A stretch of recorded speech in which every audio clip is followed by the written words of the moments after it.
Yung accommodation nila, tingnan mo, parang row house datingan. Pati may information ako na bago sa inyo mga idol. Bali, yung area na yan para sa mga Pilipino. Tapos ngayon daw, balita ko magkakaroon ng mga Vietnamese counterpart. Diyan naman sila sa kabila.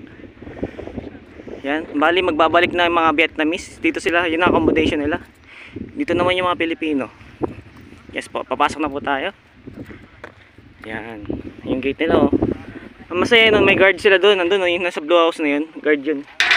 Wow, oh, datingan, open field. Ano yung sa mga Vietnamese yun daw, sabi? Oo, sabi nila. Ah, sabi nila. Hindi pa confirm yun, sabi nilang nila. Yan. Tapos dito sa mga Pilipino, yan. Bati ka? Bati ka? Parang ala, yun po yung original na vlogger. Siya po yung nag-inspire sa akin. Para makapunta dito. Scam yan, scam. Ito po yan. Tingnan mo, may court pa po sila. Punta natin. Ayun. May bola na kayo? Mayroon dyan. Binili nila ng budget 1 araw.